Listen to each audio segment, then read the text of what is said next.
长沙的天是太热了，我今天呢，真是暴走了25000多步。我刚才看好像25000，上一把看是25000，应该是不止的。长沙这个和颜悦色比较火，星巴克比较少。好容易找到了一家，过来休息一下。今天累坏了，早上去了橘子洲头，没坐电瓶车走进去的，3点多公里，从我住的地方走过去，一共5点多公里，回来坐车的，然后又去的岳麓山，等从岳麓山下来就累得腿都已经有点瓢了，而且腿有点抽筋了，然后又赶到省博物馆。然后从省博物馆出来都是5点了，关门的时候被人撵出来的。从省博又坐车回到我住的附近，有一个打卡圣地文和友。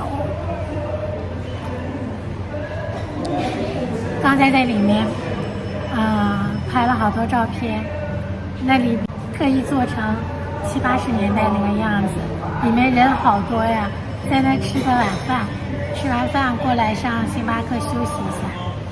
这个是新出的比利时我眼看不见啊。这个是新出的比利时黑巧慕斯星冰乐，这字太小了看不清啊，蛮好喝的。我喜欢吃巧克力的味道，稍微有一点甜，但是我今天的运动量太大了，喝点没关系。水果、椰子，欢迎各位前来购买。拍照。本店供应现榨冰西瓜汁、冰矿泉水、冰饮料、冰水果、冰椰子，欢迎各位前来购买。我还不到这个时效。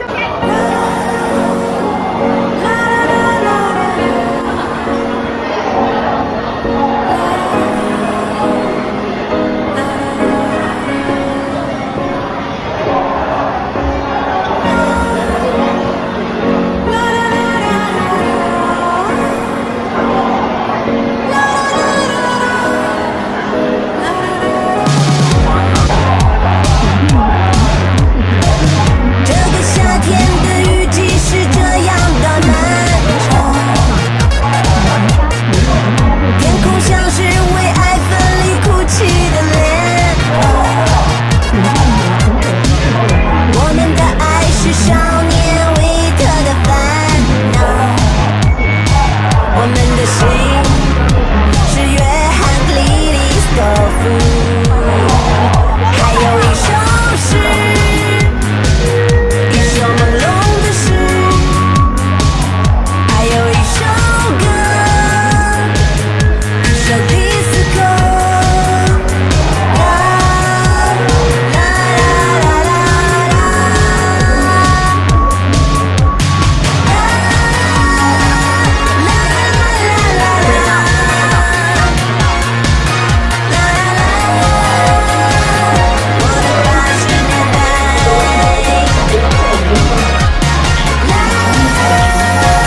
到坡子街，有点饿了，我就在这儿排一个黑色经典臭豆腐尝一尝。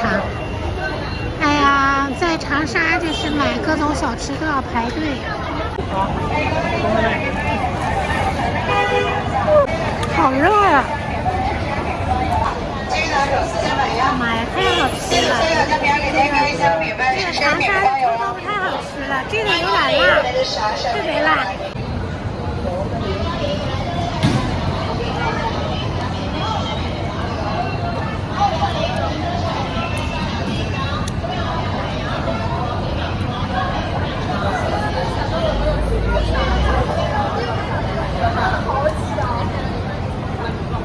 太好吃了。